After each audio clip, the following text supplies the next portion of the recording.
Talagang pinag-uusapan at trending ngayon ang psychic na si Rudy Baldwin. Bakit? Dahil sa kanyang mga nakagigimbal na mga prediksyon na nagkakatotoo. Ilan lamang dyan ang pagkamatay ni Lloyd Cadena, isang vlogger na kanyang nahulaan, o ang aksidente at pagkamatay ni Kobe Bryant at ng kanyang anak, o ang pag-alboroto ng Bulkang Taal na pawang lahat nagkatotoo. Isang malaking trahedya sa tubig sa dagat ang bago na namang premonisyon ni Baldwin. Isa lamang yan sa 5 bagong prediksyon na eksklusibo sa Rated Corina iisa-isahin ni Rudy para sa atin. Handa na ba kayo? Ito ngayon ang mga bagong pangitain ni Rudy.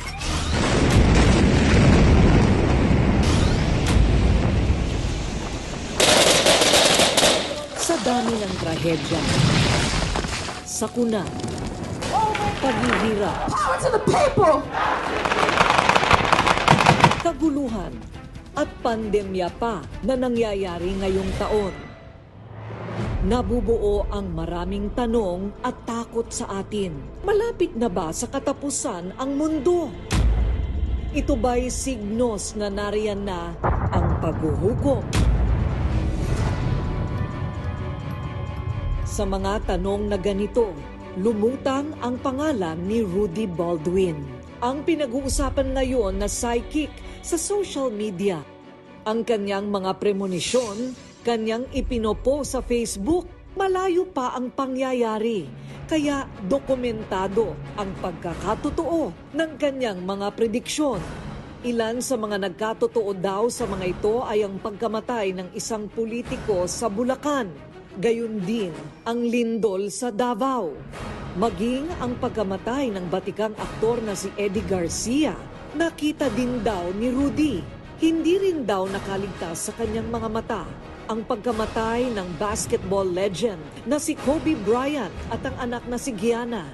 Nahulaan din niya ang kamatayan ng YouTuber na si Lloyd Cadena.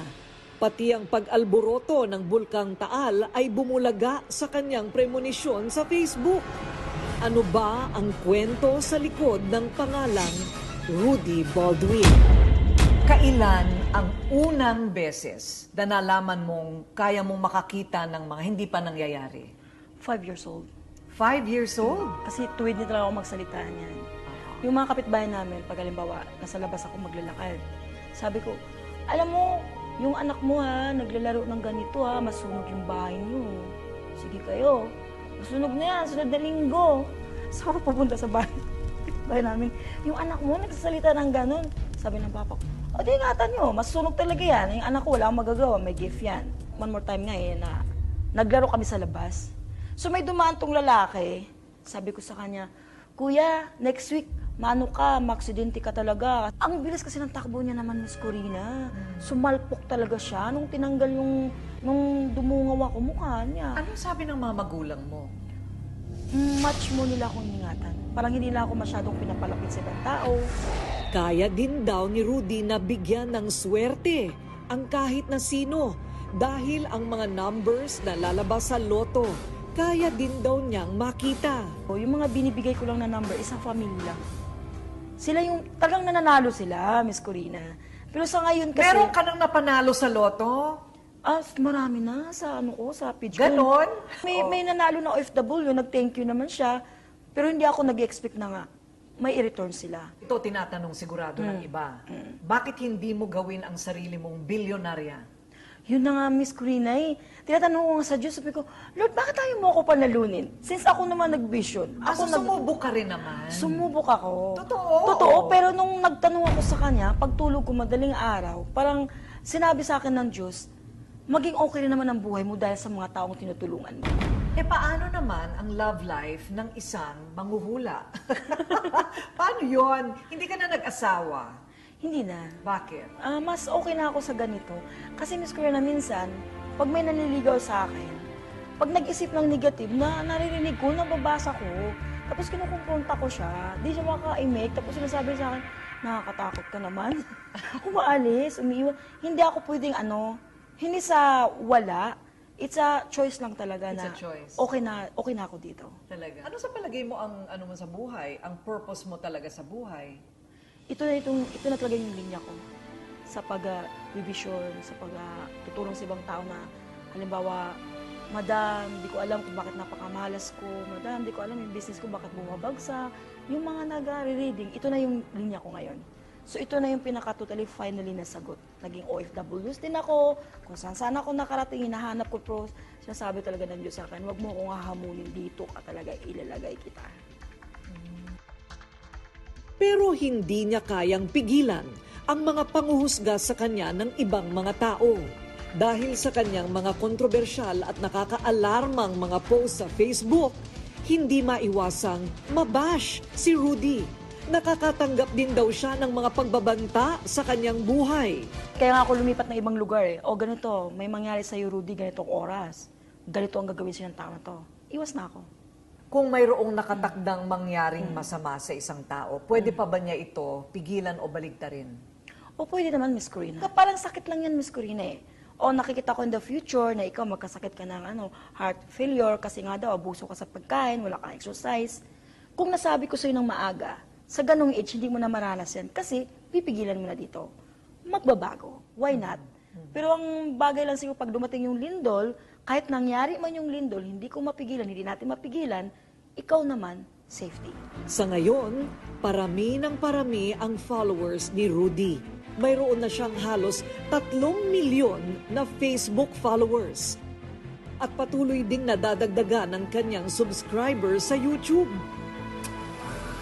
At ngayon, eksklusibong humarap si Rudy sa Rated Corina para sabihin ang kanyang 5 eksplosibo at bagong mga pangitain. Una, ayon kay Rudy, isang Asian leader daw ang nakikita niyang papanaw.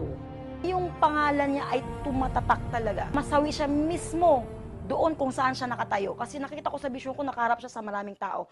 Pero ang isang option naman is, pwede siyang masawing tulog. Pangalawang pangitain, may mangyayari daw na malaking trahedya sa dagat. Hindi po ito biro eh. Malaki po ito, malaking barko na kung saan maraming taong nakasakay. After na malunod yung napakalaking barko, maraming taong nawala, maraming taong nasawi. Pangatlo, magluluksa daw ang buong showbiz industry dahil may 3 celebrities na babawian daw ng buhay. Ang unang artista, i-describe ko muna siya. Matawag ko siya ang legend. Ang artista na to, namamayagpag pa rin siya hanggang ngayon. Sa modeling, sa commercial, sa movie.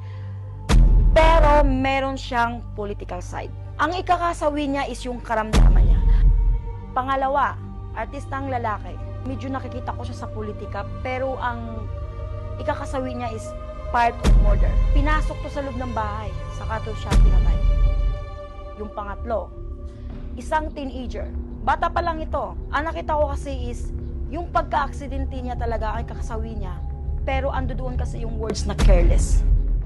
Pang-apat na pangitain, sasabog daw ang bulkang Taal. Mas malakas daw sa naunang pagsabog. Kumbaga, andoon yung words na traidor ang Taal. Paparamdamin ka ng katahimikan, bigla ka na lang bubulabugin. So alam nyo, sa vision ko sa Taal, sasabog po talaga siya ulit. Kasi habang tinitingnan ko yung vision ko, lumalabas talaga yung apoy doon sa bunganga ng Taal. At panlima, mas malala ang ating pagdadaanan sa hagupit ng kalikasan. Dapat tayo maging manalig sa Diyos, higit pa doon mas malalim, kasi higit pa tayo makakaranas ng matinding kalamidad. Alam nyo ba yun? Kahit yung tinatawag natin na krimen, higit natin maranasan yan sa mga darating na buwan o taon. Sa ilang mga prediksyon, ayon kay Rudy, marami dito ay maaring pigilan kung maaabisuhan ng maaga at susunod ang tao sa babala. Sa totoo lang, ayon din kay Rudy, walang tunay na nakakaalam kung ano ang pwedeng mangyari sa atin 100% sa hinaharap. Kung tanging Diyos lang ang nakakakita ng kinabukasan, ay Diyos lamang din ang may kapangyarihan na ito ay baguhin.